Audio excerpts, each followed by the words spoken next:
नमस्कार दोस्तों, जय श्री राधे कृष्णा।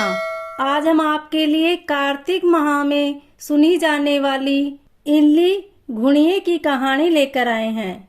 कहानी सुनने के बाद आप हमारे चैनल को सब्सक्राइब करें, बेल आइकन को प्रेस करें ताकि हमारी वीडियो की नोटिफिकेशन सबसे पहले आप तक पहुंचे। वीडियो को लाइक और शेयर जरूर करें। बहुत पहले की बात है, एक थी इल्ली और एक था घुड़। एक दिन इल्ली बोली कि आओ घुड़, कार्तिक का स्नान करें। घुड़ बोला कि तू तो गोरी पड़ी है, तू ही नहा ले, मेरा तो मोठ बाजरा पड़ा है, मैं तो नहीं नहाऊंगा। मैं तो हरे बाजरे का सिट्टा खाऊंगा और ठंडा पानी पीऊंगा।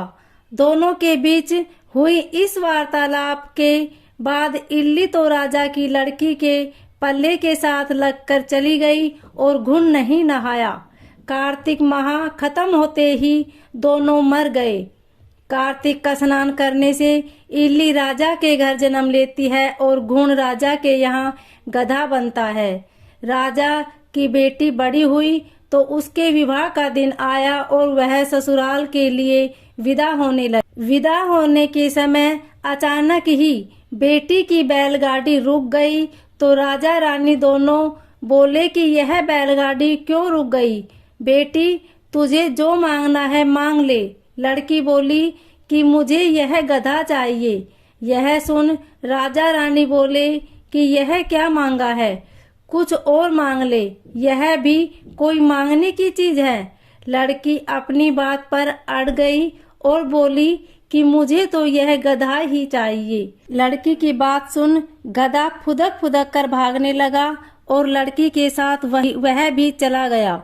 महल जाकर लड़की ने उसे नीचे ही सीढ़ी से बांध दिया। एक दिन लड़की सीढ़ी से उतरने लगी तो गधे ने कहा, ए सुंदरी, मुझे पानी पिला दे।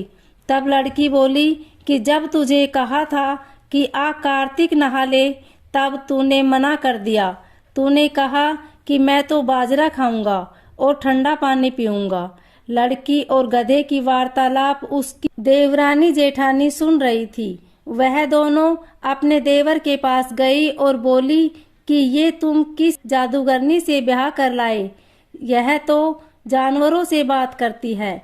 अपनी भाभीियों की बात सुनकर लड़का बोला कि मैं जब अपने कानों से सुनूंगा तो आंखों से देखूंगा, तब मान लूंगा। अगले दिन वह सीढ़ी पर छिपकर बैठ गया।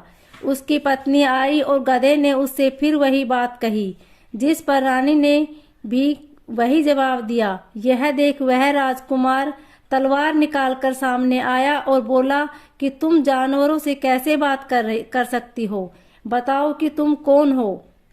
उसकी पत्नी ने उससे बहुत कहा कि औरत का भेद नहीं खोलना चाहिए, लेकिन वह अड़ा रहा कि नहीं, मैं तो जानकर ही रहूंगा। राजकुमार की जिद के आगे उसकी पत्नी हार गई और उसने पिछले जन्म की सारी बातें उसे बता दी कि वह इल्ली थी और यह गधा घुड़ था।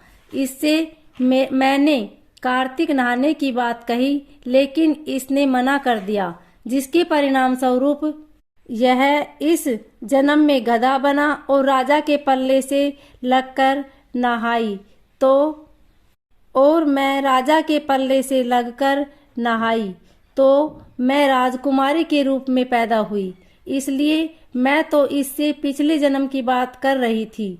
सारी बात सुनकर राजकुमार बोला कि क्या कार्तिक स्नान का इतना पुण्य मिलता है? रानी ने कहा कि हाँ, बहुत पुण्य फल मिलता है। अपनी पत्नी की सारी बातें सुन राजकुमार ने कहा कि यदि कार्तिक स्नान का इतना महत्व है, तब हम दोनों जोड़े से कार्तिक स्नान करेंगे और दान पुण्य भी करेंगे, ताकि आने वाले समय में हम सुखपूर्वक रह सके। दोनों ने एक साथ जोड़े से स्नान किया तो उनके पास काफी धन हुआ। इसी कहानी के बाद सभी को कहना चाहिए कि हे कार्तिक महाराज, जैसा आपने इल्ली को फल दिया वैसा ही सभी को देना और जैसा घुड़ को दिया वैसा किसी को ना देना। आपको हमारी वीडियो अच्छी लगे तो कमेंट में जय श्री राधे कृष्णा जरूर लिखना।